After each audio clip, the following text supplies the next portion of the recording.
शांति। ओम शांति। सदा शांति की स्वमान की स्वरूप में स्थित रहने वाले, शांति की सागर बाप की गोद में पलने वाले, शांति धाम की यात्रा करने वाले, शांति की दुनिया धरा पर स्थापित करने वाले आप सभी बाप दादा का शांति दूत आत्माओं को, विशेष करके उत्तर प्रदेश, उत्तराखंड, नेपाल के खास भाई बहनों को और भी सभी भारत की कोने कोने से आए हुए सभी भाई बहनों को प्रातःकालीन प्रणाम।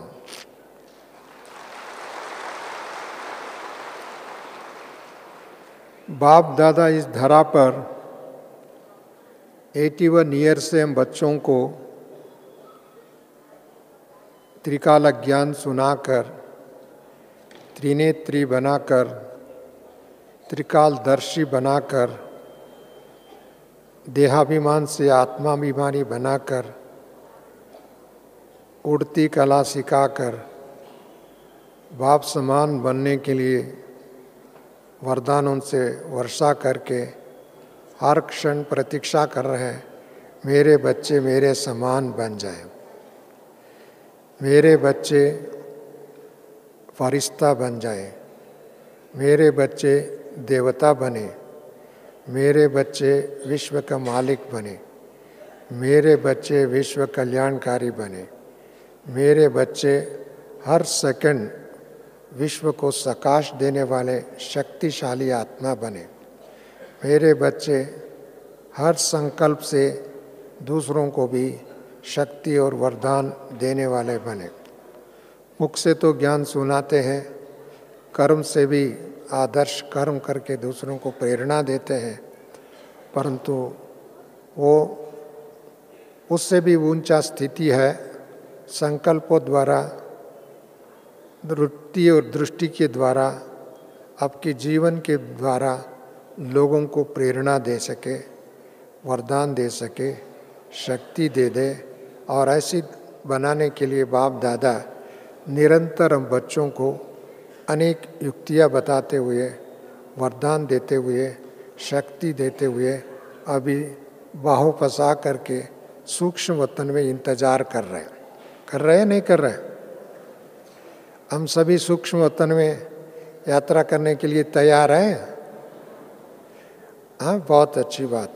कुछ लोगों को थोड़ा स्वर उठता नहीं है, अभी तैयार नहीं लगता है, क्योंकि उनको ये दुनिया बहुत अच्छा लगता है। संगम युग भी अच्छा है, क्योंकि जितना समय संगम युग में रहेंगे उतनी बार मुरली सुनने को वरदान मिलता है। परंतु मुरली सुनने के बाद में, योग करने के बाद में, बाबा का श्रीमत फॉलो करने के बाद में आखिर उसका परिणाम क्या होना चाहिए? फरिश्ता बनना है।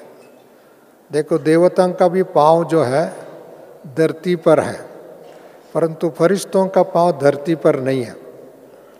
फरिश्ता अर्थात उनका बुद्धि, शरीर की बात नहीं कहता हूँ, शरीर तो धरती पर नहीं रहेंगे तो कहाँ रहेगा? परंतु में तो शरीर नहीं रहता है, सूक्ष्म वतन में शरीर नहीं रहता है, और धरती पर जन्म लिया तो धरती पर पाँव तो रहेगा, परंतु बुद्धि रूपी पाँव, शरीर को चलाने वाले, शरीर को भी संभालने वाले, शरीर से ही कर्म करने वाले, शरीर से ही हर प्रकार का सुख शांति दुख जो भी है अनुभव करने वाले तो आत्मा शरीर में, परंतु उनका बुद्धि जो है शरीर से डिटैच हो, देहाभिमान से डिटैच हो, देह की दुनिया से डिटैच हो, देह की अनेक बंधनों से डिटैच हो, उससे उठ करके फरिश्ता बन रहे हैं।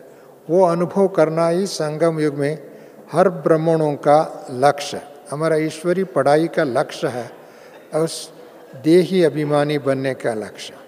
तब तो बाबा कहते हैं मेरे बच्चे बाप समान बने, क्योंकि विदेही बनना अर्थात बाप समान बनना, अशरीरी अनुभव करना बाप समान बनना, व्यर्थ संकल्पों से मुक्त करना अर्थात बाप समान बनना, क्योंकि बाबा को व्यर्थ संकल्प नहीं आता है, संकल्प आता है, संकल्प के परिणाम ही बाबा ने बच्चों से मिलने के लिए आता है, क्योंकि संकल्प में स्नेह है, संकल्प में प्यार है, संकल्प में शक्ति है, संकल्प में वरदान है, संकल्प में नया रचना है, संकल्प की रचना का बेस है, हर कार्य की बेस है।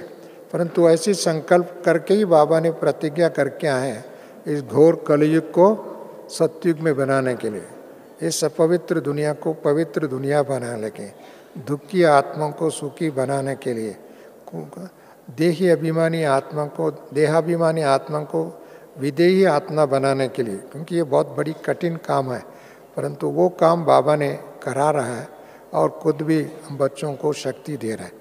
ऐसी बाबा ने लगभग 81 ईयर से निरंतर एक दिन भी छुट्टी नहीं लिया।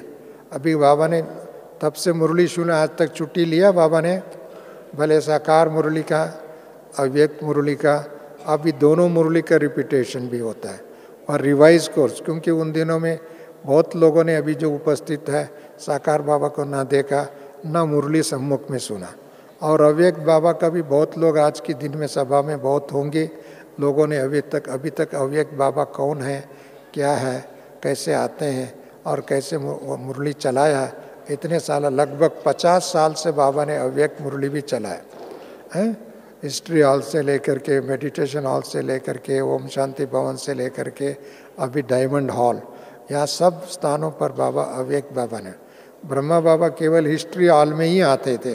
हिस्ट्री हॉल मधुबन में, पांडव भवन में, जो आज के दिन में जो हिस्ट्री हॉल कहते हैं, जो हिस्ट्री हॉल में बाबा के सम्मुख में 50, 60, 100, 150 आ जाए तो बड़ी बात थी।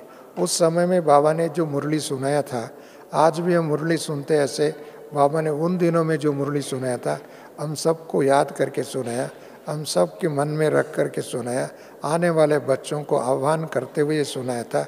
उसका अनुभव आज हम बच्चे सभी कर रहे हैं। परंतु ऐसे मुरली का सुनते ही हमारा शक्ति और वरदानों का वर्षा अनुभव करते हैं। भाग्य का एक तरफ भाग्य विधाता, एक तरफ भाग्य, हमारा भाग्य का भी खुलता दरवाज़ा खुल रहा है, एक तरफ भाग्य विधाता हमारा साथ है, भगवान हमारा साथ है। तो गीत हम सुनते हैं, अभी भी भक्ति मार्ग में भी लोग कहते थे, परंतु उनका जीवन में अनुभव नहीं है, उसके लिए ढूंढते भटकते हैं और उसके लिए अनेक अलग रूपों में, अनेक अनेक देवताओं में, अनेक अनेक मंदिरों में, मस्जिदों में, गिरिजाघर में ढूंढते रहते हैं। परंतु हम तो ढूंढने का दिन खत्म हो गया, अभी तो हमारा साथ है बाबा। और ऐसी साथ ही बाबा का लक्ष्य एक ही है, हम हर एक बच्चों को बाप समान अशरीरी भव, अव्यक्त भव, निराकारी भव, निरहंकारी भव और पवित्र भव, सदा योगी भव। सिर्फ पवित्र भव नहीं, सदा योगी। योगी थोड़ा कुछ समय के लिए योगी, कुछ घंटे के लिए योगी, कुछ वर्षों के लिए योगी नहीं है। संगम एक पूरा योगी भव। योगी अर्थात बाप के साथ चलने वाले, उड़ने वाले, हर कर्म बाबा की याद में करने वाले, हर दृष्टि वृत्ति बाप समान होने वाले, उसको योगी कहते हैं। और उसको ही ऐसी कर्म करते हैं, बाप को साथी बना करके, सहयोगी बना करके, हम उनका सहयोगी बन करके हम कर्म करते हैं, तब तो उसका जीवन योगी जीवन, उसका योगी जीवन ऊंचा जीवन, देवताओं से भी ऊंचा जीवन हम कहते हैं। बाबा भी कहते हैं ये ब्राह्मण जीवन देवता जीवन से भी ऊंचा है, क्योंकि इस दुनिया में होते हुए भी इस दुनिया का नहीं है, मुक्त है। मुक्ति, जीवन मुक्ति का अनुभव, भले सतयुग में जीवन मुक्ति का अनुभव है, परंतु संगम युग में उसकी अनुभव त्रिकालदर्शी त्रिनेत्री होने के कारण हमको संगम युग में ही मुक्ति, किससे मुक्ति? पाप से मुक्ति, दुख से मुक्त, अन्याय से मुक्त, अशारीरी बन के अनुभव करने का, देहाभिमान से मुक्त होकर के सदा एक रस अवस्था की स्थिति बनाने का, एकाग्र चित्त, एक सेकंड में बाबा को, जैसे आजकल की दुनिया बटन से चलता है, टेलीफोन भी बटन करो, बटन से सारी दुनिया का किधर भी करो, बटन करो तो टेलीविज़न ऑन हो जाता है, ऑफ हो जाता है, बटन करे से तो बम की वर्षा हो सकता है। आज की दुनिया में लोग तो आजकल तो दुनिया में ये कंपटीशन चल रहा है, मेरे पास भी बटन है, दूसरे कहते हैं मेरे पास भी बड़ा बटन है। ऐसी एक कंपटीशन दुनिया में चल रहा है। ऐसी दुनिया में ब्राह्मणों की आत्माभिमानी का बटन प्रेस करने का, आत्मज्ञान का बटन प्रेस करना, 1 सेकंड में सूच स्मृति स्वरूप, नष्ट मोह स्मृति स्वरूप, नष्ट मोह होकर के स्मृति स्वरूप में रहना, अर्थात शक्तिशाली स्थिति में रहना, साक्षी स्थिति में रहना, साथी बन के रहना। एक तरफ बाबा का साथी और ड्रामा का साक्षी। ड्रामा का हर घड़ी हर सेकंड परिवर्तनशील ड्रामा है, प्रकृति परिवर्तनशील है, और हर सीन चेंज होता रहता है। ऐसे समय में हमको साक्षी होकर के देखना, और जहाँ जहाँ हमारा आवश्यकता है, जहाँ हमारा सेवा है, जहाँ हमारा सहयोग की ज़रूरत है, जहाँ हमारा कल्याणकारी का कर्तव्य है, ईश्वरीय कर्तव्य, वहाँ हमारा संकल्प चले, हमारा कर्म चले, वह हमारा बुद्धि चले, हमारा वायुमंडल को पावरफुल बनाने की आवश्यकता है, उसको करें। अन्यतः कोई भी व्यर्थ संकल्पों का सृष्टि ना करे, और यदि करता है तो इससे सिद्ध होता है आत्मा अभी तक परमात्मा को सही पूरा नहीं पहचाना। यदि पहचाना है तो उनके फिर भी संस्कार पूरा संपूर्ण पवित्र नहीं बना, कोई न कोई अपवित्रता का अंश, अज्ञान का अंश, और उसका अप्लाई करने का, ज्ञान का अप्लाई करने की शक्ति में एक्सपीरियंस की कमी है। वह उनका अनुभव कम होने के कारण कहीं न कहीं उनकी बुद्धि अटक जाता है, लटक जाता है, कन्फ्यूजन हो जाता है, वह उनका देहाभिमान के चक्कर में आ जाता है। जहाँ देहाभिमान का चक्कर आता है, निंदा स्तुति में और परिस्थिति में वश हो जाता है। कुछ फरिश्ता वश करने वाला है, वश होने वाला नहीं। फरिश्ता किसी परिस्थिति में, प्रकृति में, वायुमंडल में, व्यक्ति में, वैभवों में व अन्य साधनों सुविधा की वश नहीं होने वाला है।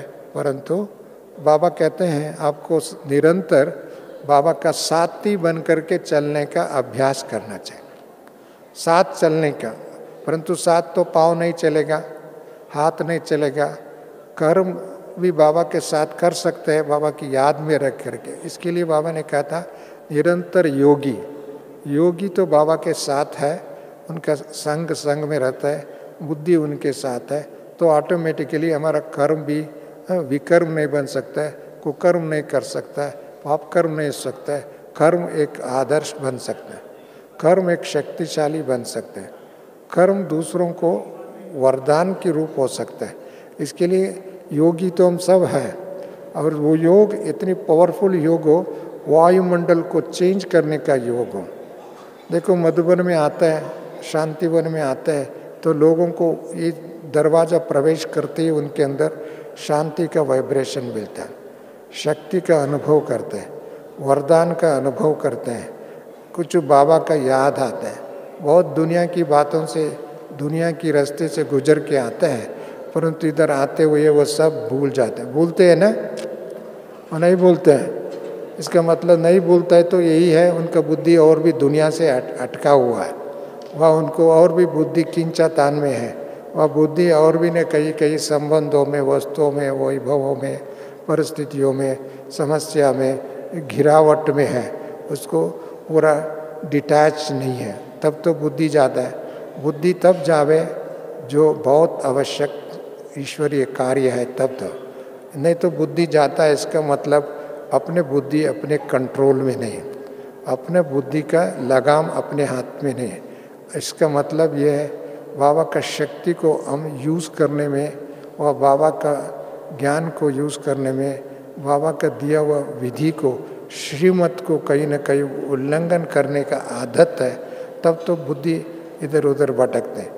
और ऐसी अभी तो भटकने का बुद्धि बंद।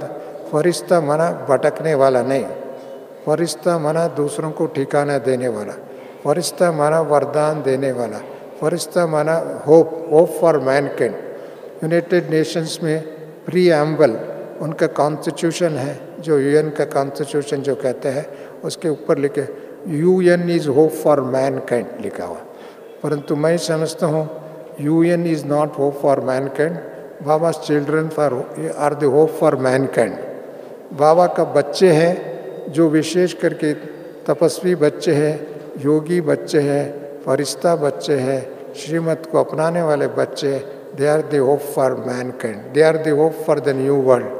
वही होप है, दूसरा कोई होप नहीं है। जब से यूएन बना तब से लेकर के बहुत युद्ध चला, आज भी चल रहा है। प्रतिनित्य डेली कहीं ना कोई विश्व में कोने कोने में युद्ध चल रहा है, युद्ध का बंद नहीं हुआ। और भी कई लोगों ने बहुत आस्था रखा बहुत चीज़ों में, उनकी डिटेल में मैं नहीं जाएंगे, परंतु neither United Nations but united mind is the hope for mankind. Divine mind is the hope for mankind, divine relation is the hope for mankind, divine realization is the hope for mankind, God is the hope for mankind. इसके लिए बाबा ने इस समय में सारी सृष्टि को पवित्र बनाने का कार्य किसको दिया है? हम बच्चों को दिया। मैं उस दृष्टि से देखता हूँ, विशेष करके उत्तर प्रदेश को देखता हूँ, उत्तराखंड को देखता हूँ। इस भारत की जितनी सबसे बड़ा तीर्थ स्थान है तो कहाँ है, किधर है? उत्तर प्रदेश में है। कृष्ण से लेकर के, राम से लेकर के, शिव बाबा को लेकर के जितने भी हैं सभी उत्तर प्रदेश में सबसे ज़्यादा तीर्थ स्थल है ही वह नहीं है? आप लोग को तो ताली नहीं बजाया। इसका मतलब आप लोग अपनी प्रांत की महिमा, आपके प्रांत की श्रेष्ठता को व आपकी प्रांत की चरित्र को, अपने प्रांत की देश में जो रहता है उसकी आध्यात्मिक भूमि को पूरा नहीं जानते हैं। इसका मतलब यह है आदि से लेकर के अब तक उत्तर प्रदेश में सबसे बड़ा मंदिर कृष्ण की मंदिर उत्तर प्रदेश में, राम का मंदिर उत्तर प्रदेश में है, राम का राज्य भी उत्तर प्रदेश में था। अभी तो राम के राज्य में जो हो रहा है आप सभी जानते हैं, परंतु जो होने वाला वो भी जानते हैं, उसकी डिटेल में नहीं जाएंगे। परंतु राम से लेकर के तभी उसके सिवा जो भी है, शिव बाबा के मंदिर चाहे वाराणसी लो, मथुरा लो, व अयोध्या लो, और अन्य भारत की बहुत प्रसिद्ध मंदिर हरिद्वार ले हो, ये सारी तीर्थस्थल जो है, क्यों ये तीर्थस्थल पड़ा? क्योंकि जहाँ जहाँ ईश्वरीय महावाक्य को, मुरली को, ज्ञान को सुनाया, दर्शाया, चरित्र कराया, इसको अनुभव किया, इन स्थानों पर विशेष करके संगम युग में विशेष बाबा का ज्ञान का वर्षा हुआ, उसका सारी धरती पर आप लोगों ने फैलाया, वह आपने खुद उसको साकार किया। उस साकार करने का परिणाम स्वरूप वहाँ तीर्थ स्थल बना। क्यों? अभी तो ज्ञान स्थल बना है, योग स्थल बना है, उसका परिणाम स्वरूप भक्ति स्वरूप, भक्ति में उसको एक तो ज्ञान तीर्थ स्थल बना। उससे पहले राजस्थल, सो भारत के सबसे मुकुट जो कहते हैं उत्तर प्रदेश। ऐसी विशेष करके कहीं ना कहीं विशेष आप लोगों ने ईश्वरीय कर्म किया है। ईश्वरीय कर्म का परिणाम फल आज भारत में सबसे बड़ा तीर्थ स्थल, सबसे बड़ा नदी गंगा नदी, गंगोत्री से लेकर के बंगाल, बे ऑफ बंगाल तक, कलकत्ता तक वो नदी पे थे। सबसे बड़ा नदी है तो कहाँ है? भारत में उत्तर प्रदेश। चले वो बिहार में भी जाता है, अन्य राज्यों में भी जाता है, वो अलग बात है। परंतु मेरे कहने की भाव ये है, आप सभी ज्ञानी आत्मा, योगी आत्मा, तपस्वी आत्मा, सेवादारी आत्मा एक बाबा को प्रत्यक्ष करने का कोई विशेष कार्य किया है, उसका फल स्वरूप, परिणाम स्वरूप इतनी बड़े नदी भी है, इतने बड़े सागर में जाते हैं। इसके लिए आप सबको ये आत्मविश्वास होना चाहिए, आत्म गौरव होना चाहिए, आत्म रक्षा करने के लिए शक्ति होना चाहिए। बल्कि इस समय में अलग परिस्थितियाँ हैं, वो परिस्थिति आप सभी जानते हैं, परंतु उस परिस्थिति को चेंज करने का agent for a change, agent for a transformation, agent for a new world, वो आप बन सकते हैं। आप है, परंतु उसको रियलाइज करके उसको ऐसे स्थान को बनाने के लिए, परिवर्तन करने के लिए आपके अंदर क्षमता है, आपके अंदर वो दिमाग बाबा ने दिया हुआ, वो वरदान बाबा ने दिया हुआ, परंतु उसको यूज़ करना हमारा कर्तव्य है, उसको साकार करना हमारा कर्तव्य है। उसको इस धरा पर यूज़ करके इस आत्मा को एक एक ऐसी बाप समान बने, टावर ऑफ लाइट बने, टावर ऑफ माइट बने, टावर ऑफ पीस बने, टावर ऑफ हैप्पीनेस बने, टावर ऑफ ट्रूथ बने, टावर ऑफ ब्लिस बने। केवल बाबा ने खुद अपने जीवन को, जब अब माउंट आबू में जाता है, मधुबन में जाता है, प्रकाश स्तंभ जिसको टावर ऑफ नॉलेज कहते हैं, ऐसे ही टावर ऑफ प्यूरिटी कहते हैं, टावर ऑफ माइट कहते हैं, टावर ऑफ बाबा का विजडम कहते हैं। मतलब ये केवल एक स्थूल सिंबॉलिक में भी बाबा का उधर दिया है, परंतु हम सभी चैतन्य मूर्ति है, चैतन्य मूर्ति, मूविंग मूर्ति, संकल्प करने वाले, वरदान देने वाले, वरदान को रिसीव करने वाले बाबा से, और वरदान को वर्षा के रूप में समाज में फैलाने वाले हम सब विशेष आत्माएं संगठित है, परंतु उसको साकार करने का दृढ़ संकल्प होना चाहिए। एक एक सेकंड, एक एक, बाबा ने भी कहा कई बार, कई मुरलियों में, सम्मुख में बाबा कहा, सूक्ष्म रूप में कहा, ब्राह्मणों का विशेष शक्ति है संकल्प, ब्राह्मणों का पावर ही संकल्प है।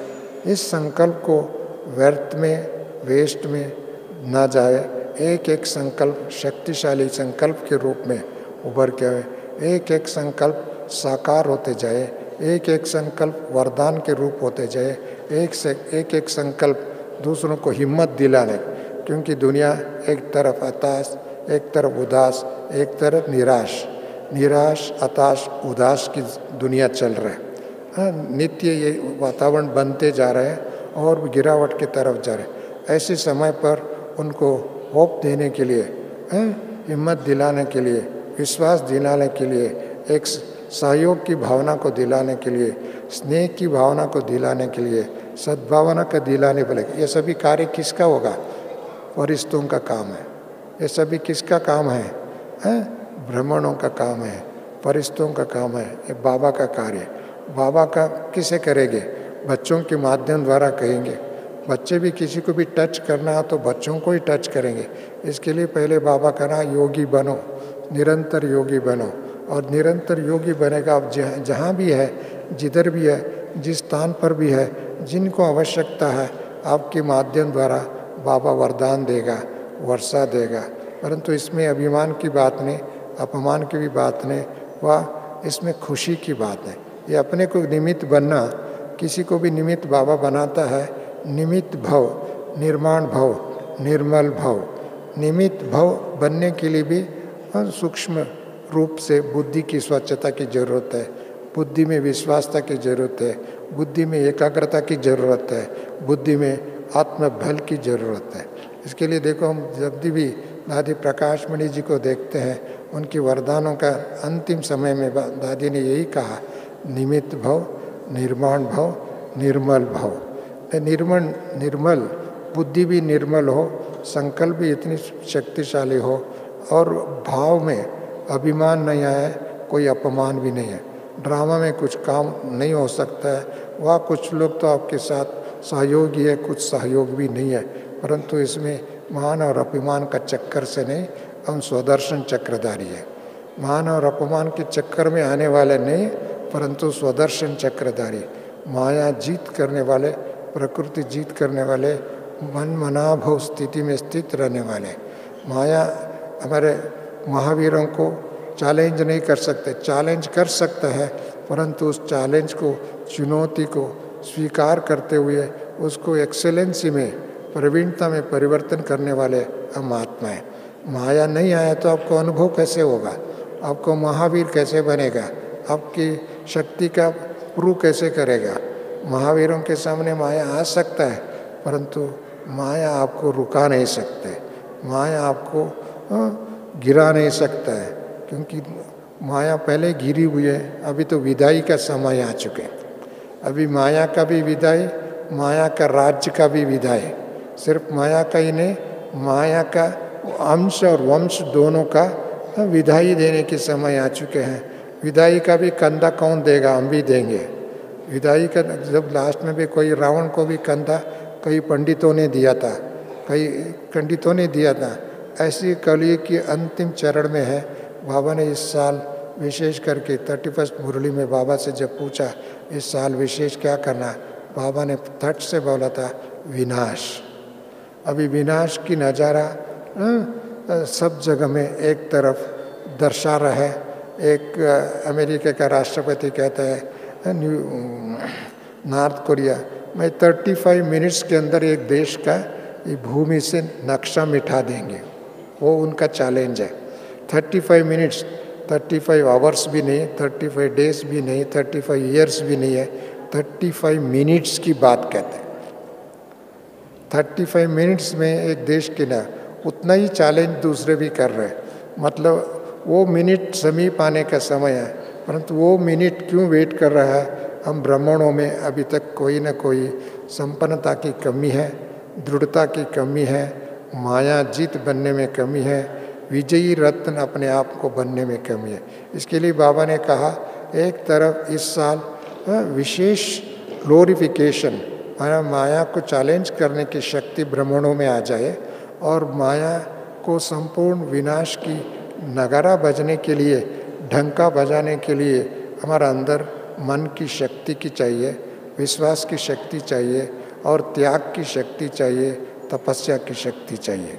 और त्याग, तपस्या और ये मनोबल है, ये मन बलोबली आपको विजयी घोषित करेंगे। भले परीक्षा भी आ सकता है, परंतु ऐसी परीक्षा में भी आपको आगे बढ़ना है। अंधकार के, जब अंधकार होता है तब तो लाइट की आवश्यकता है, जब चैलेंज है तब तो चेंज करने के लिए आवश्यकता है, तो अविश्वास है तब तो विश्वास की आवश्यकता होती है। परंतु आपके सामने बाबा का साथ ही है तो विश्वास है। आपको अपवित्रता की दुनिया है, पवित्रता की दीप लेकर के आप आगे बढ़ रहे हैं, सत्यता का ज्वालामुखी लेकर के आपके आगे बढ़ रहे हैं, क्योंकि आपके पास सत्यता का मसाल है। वो मसाल है, उसको कभी आपको गिरा नहीं सकते। ऐसी मसाल आपके सामने है, वो मसाल आपको लेकर के चलेंगे, दुनिया आपको आगे चल कर के नस्त मस्तिष्क होकर के आपके समीप आएंगे, आपका समीप आएंगे, आपसे वरदान मांगेंगे, आपसे वर्षा मांगेंगे, आपका अधिकार मांगेंगे। और अधिकार क्या है?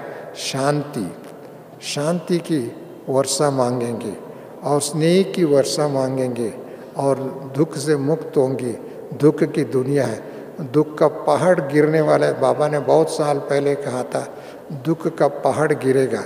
अभी तो दुख का दुनिया है, परंतु दुख का पहाड़ गिरेगा, अर्थात ऐसी वातावरण बनेगा उसको कोई सोच भी नहीं सकते, कल्पना भी नहीं कर सकता है। और देहाभिमानी वालों को तो देखना भी नहीं सकते, वो समझते तो उसके समझ के परे है, क्योंकि वो देहाभिमान के चक्कर में है। परंतु त्रिकालदर्शी वाले, त्रिनेत्री वाले, दूरदृष्टि वाले, सूक्ष्म दृष्टि वाले और अभिमान और अपन के चक्कर से मुक्त होकर के साक्षी स्थिति में स्थित होकर के देखने वाले आप सभी बच्चे जो है, विशेष करके ऐसी परिस्थिति में विजयी आत्मा बनकर, बाबा कहते हैं फरिश्ता अर्थात क्या है? विजयी आत्मा। फरिश्ता अर्थात एक एक सेकंड भी सफल करने वाला है।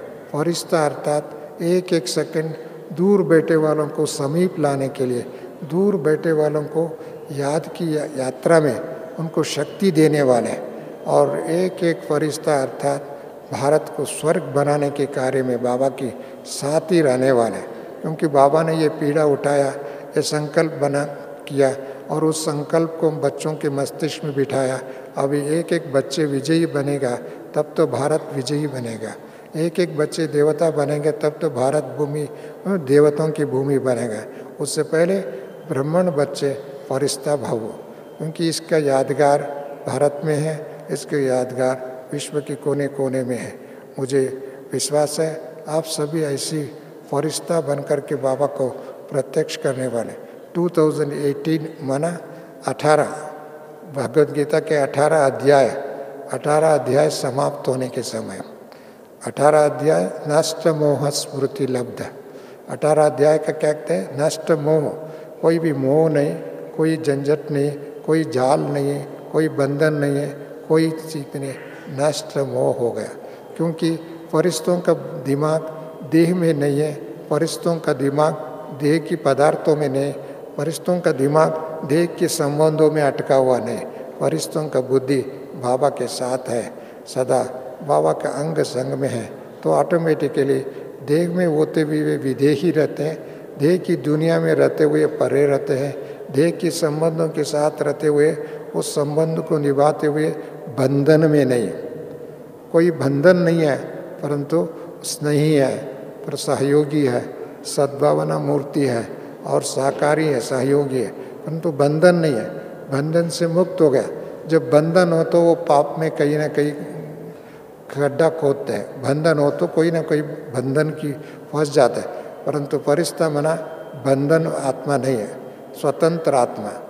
फरिश्ता आत्मा माना क्या है? स्वतंत्र आत्मा, संपूर्ण स्वतंत्र आत्मा। किसी के बंधन नहीं, व्यक्ति के बंधन है, परिस्थिति के बंधन है, परंतु आप स्वतंत्र एक राजा है। एक फरिश्ता एक राजा से भी ऊंचा है। राजा फिर भी प्रकृति के वश हो सकता है, सैनिक का वश हो सकता है, संगठन का वश हो सकता है, परंतु फरिश्ता इनसे भी ऊंचे उठ करके उनको भी सकाश देने वाले, उनको भी प्रेरणा देने वाले, उनको भी बंधन से मुक्त करने वाले, शक्ति देने वाले। ऐसे अनुभव करना ब्रह्मण जीवन की जीवन है।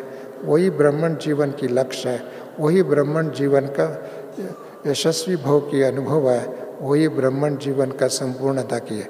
अभी तो बाबा का 18 अध्याय भी हो गया। अभी तो आप सबको देखो परिस्थिति भी चेंज हो रहा है। बाबा ने पहले 33 ईयर्स साकार में मुरली चलाया, रात दिन चलाया, सुबह शाम तक चलाया। और आज भी देखा बाबा का व्यक्त मुरली सुबह 6 बजे तक, शाम को 7 बजे बाबा आए थे। और उस समय में ओम शांति भवन व मेडिटेशन हॉल में बाबा ने आते थे और इस ओम शांति भवन में आते थे। उस समय में बाबा इतने समय हम बच्चों के साथ व्यतीत कर सकते थे, क्योंकि साकार बाबा का अर्थात अव्यक्त बाबा का दादी गुलजार दादी की तंदुरुस्त था, शक्तिशाली थे, उसको होल्ड कर सकते थे, उतना समय बैठ सकते थे। अभी तो हम क्या बताएं, रिवाइज मुरली सुनना है, रिवाइज मुरली से दृष्टि को लेना है, रिवाइज मुरली से चाहे साकार और अव्यक्त मुरली दोनों रिवाइज कोर्स को रियलाइज करने का, रिवाइज कोर्स को रियलाइज करने की समय आ चुकी है। और भी साकार में अभी तो बाबा कहते हैं आपको मेरे से मिलना है, वह मेरे से प्राप्ति करना है, वह मेरे का अनुभव करना हो तो कैसे करो? उड़ती कला का अनुभव करते हुए सूक्ष्म वतन में आ जाओ, मूल वतन में आ जाओ।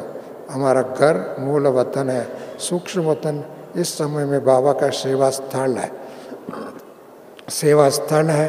मेरे सेवा स्थल में आकर के आराम भी करो और वरदान का भी प्राप्त करो और निश्चिंत भी रहो, और वहाँ विघ्न भी नहीं आ सकता है, निर्विघ्न भी हो जाएगा, विघ्न से पार हो जाएगा। और अब फरिश्ता बन, फरिश्ता माना विज्ञों से पार, फरिश्ता माना आराम करते हुए भी विश्व को सकाश देने वाले। उनको नहीं तो दुनिया के लोग तो आराम नहीं है उसको, परंतु सेवा में तत्पर रहना, निरंतर तत्पर रहना। जैसे हमारा दादिया निरंतर बुद्धि से तत्पर रहते हैं, सकाश देते हैं, ऐसी ब्राह्मणों को भी सकाश देने का समय आ चुकी है और सारी धरती को सकाश देने का। धरती एक तरफ पंच तत्व भी अभी तमो प्रधान के परिणाम स्वरूप अब परिवर्तन होना चाहते हैं। तमो प्रधान, इतनी तमो प्रधान प्रकृति हो चुका है, उसका कोई मापदंड नहीं जिसमें माप करके इतनी परसेंटेज तमो प्रधान है और इतनी परसेंटेज बाकी है।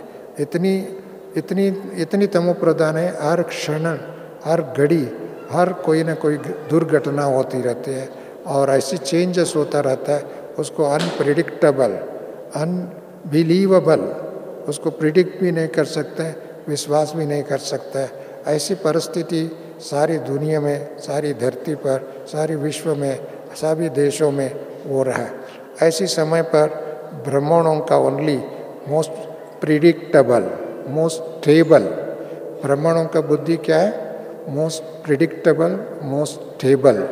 मोस्ट हो सकता है कोई एक दो को, 100 में 10-12 लोगों को अनप्रिडिक्टेबल भी हो सकता है, स्टेबल भी ना हो सकता है, परंतु उसका कारण उनका खुद की संस्कार है, वह अज्ञानता के कारण है, वह आदतों का कारण है, वह कोई माया का वशीभूत के कारण है। अभी उनको अभी तक भूतों से मुक्त नहीं हुआ, क्योंकि उसको जब भूतों से मुक्त नहीं हुआ, कोई ना कोई परिस्थिति उनको मुक्त करने के लिए कोई ना कोई चैलेंजेस लाएगा। अभी तो बुद्धि इन चीज़ों से मुक्त होकर के एक एक ब्राह्मण moving light house and might house बने। मूविंग लाइट हाउस, एक एक घर, हम कहते हैं ना भारत स्वर्ग भूमि था, परंतु स्वर्ग भूमि तब था जब एक एक घर में लाइट हाउस थे, एक एक घर शांति का शिखर में थे, एक एक घर पवित्रता का स्थल था, एक एक संबंध दिव्य संबंध था। हमारा संबंध दिव्य संबंध, आसुरी संबंध नहीं, अपवित्र संबंध नहीं, लालच का संबंध नहीं, स्वार्थ का संबंध नहीं। और स्वार्थ, लालच, अपवित्र संबंध होता है वो तो बंधन में फंसाता है, दुख में फंसाता है, भय से जीवन जीते हैं, अस्थिरता से जीवन जीते हैं। हमारा जीवन ऐसा नहीं, निस्वार्थ जीवन है, त्याग की जीवन है, तपस्या के जीवन है और भरपूर जीवन है। बाबा हमारा साथ है। जब बाबा हमारा साथ है तो किसी चीज़ की, किसी कमी को ऑटोमेटिकली बाबा भरपूर कर देगा, ये विश्वास की बात है। इसके लिए जो हमारा संबंध जो है, तपस्वी की संबंध, फरिश्तों का संबंध 100% बाबा के साथ है, तो उनको आगे सोचने की ज़रूरत नहीं और अविश्वास करने की ज़रूरत नहीं। निश्चय ही निश्चय है, विजय ही विजय है और प्राप्ति भी प्राप्ति है। इसके लिए बाबा कहते हैं एक हाथ में भाग्य विधाता, एक हाथ में भाग्य। हमारा भाग्य इतना ऊंचा है और भाग्य विधाता हमारा साथ है। इसके लिए वो भाग्य विधाता हमारा साथ है, भले जोर से ताली बजाओ क्योंकि खुशी की बात है, क्योंकि भाग्य विधाता साथ है तो भाग्य तो अपने आप भाग्य की रेखा लिख। लोग हम भक्ति मार्ग में सुनते थे ब्रह्मा को हमारा तकदीर लिखता है, हमारा भाग्य की तकदीर लिखता है था, परंतु वो कब था, किस समय था? ये संगम युगी अमृत वेला। संगम युगी अमृत वेला है, केवल दिन की अमृत वेला नहीं, संगम युग में सुबह शाम रात दिन अमृत वेला ही है। क्योंकि इस समय में भारत में दिन है, कई देशों में रात है, कई देशों में अमृत वेला है, कई देशों में सूर्य अस्तम हो रहा है, कई देशों में सूर्य उदय हो रहा है। परंतु बाबा को दोनों बच्चों को इस समय में कुछ विशेष सेवा कर रहा है और उसका परिणाम स्वरूप सारी संगम युग में हर घड़ी अमृत वेला है। इस अमृत वेला को अपने जीवन में, ब्राह्मणों का जीवन को अमृत वेला है, अमृत की वर्षा हो रहा है। अमृत वेल के इस अमृत घड़ी को हम यूज़ करते हुए आगे बढ़ते रहना। अमृत वेला जो है हमारा संगम युगी पूर्ण अमृत वेला है। क्यों? हम हर एक सेकंड अमृत पी रहे हैं, हर सेकंड अमृत पिला रहे हैं, हर सेकंड अमरत्व की ओर ले जा। अविनाशी आत्मा, अमर आत्मा, विजयी आत्मा बाबा कहते हैं, अविनाशी आत्मा। परंतु विनाश का तब होता है जीवन में कोई अप्राप्ति है, जीवन में कोई कमी है, जीवन में अज्ञान है, जीवन में अंधकार है, तब तो उनके जीवन में कोई भय है, तब तो उनके अंदर विनाश होता रहता है। परंतु हम आत्मा अविनाशी आत्मा है, अविनाशी आत्मा के साथ अविनाशी प्राप्ति है। अविनाशी प्राप्ति के साथ साथ अविनाशी बाप भाग्य विधाता हमारा साथ है। ये अनुभव जिन्होंने करता है तो उनके जीवन में निश्चिंत, निर्विघ्न, निर्विकल्प, निरामय स्थिति अनुभव, निश्चिंत स्थिति। जो हो रहा है अच्छा हो रहा है, जो होगा अच्छा होगा, जो भाग्य बाबा ने क्रमानुसार बनाया वो होगा। इसके लिए निश्चिंत है, इसको कोई चिंता की नहीं है। चिंता से मुक्त और भय से मुक्त। भय तब होता है पापियों को भय होता है, दुखियों को भय होता है, अज्ञानियों को भय होता है, अपवित्र आत्मा को भय होता है, असत्य से दूर होकर के, वंचित होकर के झूठ बोलता है, उनको भय होता है। उनके सारे जिंदगी में भय से जीते हैं। हम तो निर्भय है। क्यों? हमको तो सत्यता की साथ मिला हुआ, पवित्रता का वर्षा मिला हुआ। सो इसके लिए ब्राह्मण जीवन में, फरिश्ता जीवन में भय की अंश मात्र भी नहीं रह सकता है, निश्चिंत रहता है, निर्भय होगा तो ऑटोमेटिक। क्योंकि उनके संबंधों में भी किसी के प्रति ईर्ष्या नहीं, किसी के प्रति द्वेष नहीं, किसी के प्रति राग नहीं, किसी के प्रति अप्राप्ति की व लेन देन की बात नहीं। हमारा लेन देन सब बाबा के साथ है। जो भी हमारा बाबा ने कहा था इस साल आरंभ के दिनों में भी, आपका एक एक संकल्प, एक एक पैसा वरदानों की वर्षा के रूप में दूसरों को भी देना है। इसके लिए बाबा ने हम लोगों को अमरत्व की वरदान दिया। अमर आत्मा, अविनाशी आत्मा। हाँ, अब वो केवल आत्मा ही नहीं है, हमारा प्राप्ति भी अमर है, हमारा भाग्य भी अमर है, हमारा वर्षा भी अमर है। नहीं तो आत्मा तो अविनाशी तो है, परंतु भाग्य और वर्षा और आस्ति ये सब हमारा साथ चल रहा है। उसके कारण से सत्युग बनेगा, उसी कारण से सत्युग में वर्षा का अनुभव करेंगे। परंतु उसका अनुभव का झलक संगम युग में ही हम सबको अनुभव करना। संगम युग में बाबा ने यह वरदान दिया है और साथ भी दे रहा है। परंतु मेरा विनम्र निवेदन इतना ही है, ब्राह्मणों को अपना टाइम वेस्ट नहीं करना, अपना संकल्प वेस्ट नहीं करना और अपनी शक्तियों को वेस्ट नहीं करना, और हर समय बाबा और बाबा की सेवा में लगाते रहो और 1000 गुना वृद्धि होते रहे। बाबा ने पहले ही कहा हुआ, आप एक कदम आगे रखेंगे तो मैंने 100 कदम 1000 कदम आपको आगे ले जाएंगे। अभी तो कदमों का भाग्यशाली बना, आपका एक एक कदम पद्मापति बनने वाला, पद्मापति भाग्यशाली बनने वाला। इसके लिए ब्राह्मणों का कदम केवल चरण कमल नहीं है, बुद्धि का कमल, बुद्धि का पाद है, बुद्धि की संकल्पों के कदम है। एक एक कदम आपको हजारों लोगों को भाग्य बनाने का है, खुद का भी भाग्य बनाना है और भाग्य विधाता का दर्शाना है। ऐसे भाग्य विधाता को दर्शाने वाले, भाग्य बनाने वाले, भाग्य की विधि को भी बताने वाले, ऐसी विश्व को एक नया शक्ति का वरदान देने वाले, नई राज्य को, नई परंपरा को, नई इतिहास को रचने वाले आप सभी इतिहास पुरुष, युग पुरुष, संगम युगी वरिष्ठ आत्माओं को प्रणाम करते मैं वाणी को विराम करता हूँ। ओम शांति, नमस्ते।